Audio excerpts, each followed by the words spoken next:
Hello and welcome to proportions.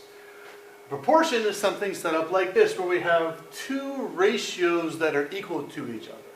So A is to B as C is to D.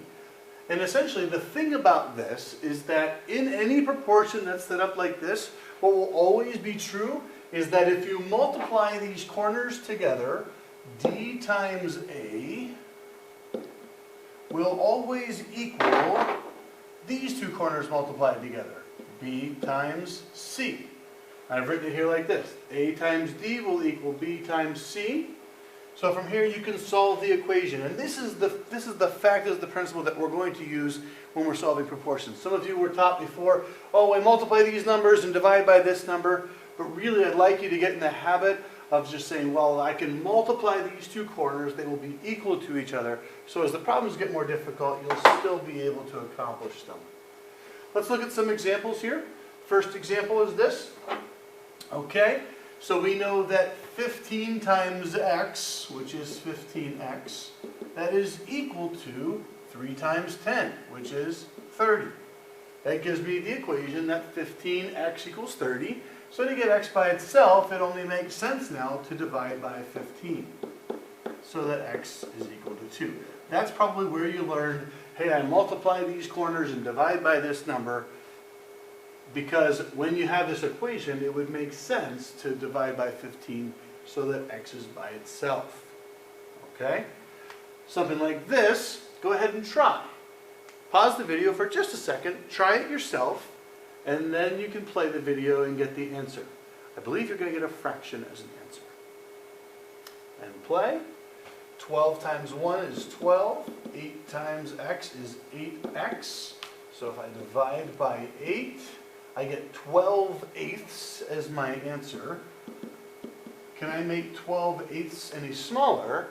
Well, if I divide these both by 4, that would give me 3/2. So 3/2 is the answer I like the best. 1.5 would also be fine. Okay? The reason I'm showing you how to multiply these corners is so that when you encounter a problem like this, in example 3, you will know what to do. Because now it's a little more tricky. Instead of just something there, it's two somethings. It's 2x and a minus 1. But we can use the exact same method. 8 times 2x minus 1, these two things multiplied together. Oops, I don't need that extra parentheses. These two things multiplied together is equal to these two things multiplied together. 4 times 14 is 56.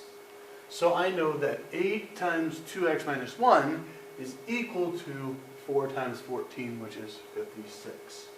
What should I do from here? Well, I've got this little parentheses thing. How about if we distribute? That gives me 16x minus 8 equals 56. Now I just have an equation which we know how to solve. We move the add-on first. Let's add the 8 to both sides. And that gives me 16x. And over here is 64. So now if I divide by 16 to get x by itself, this divides to be 4. Does that make sense?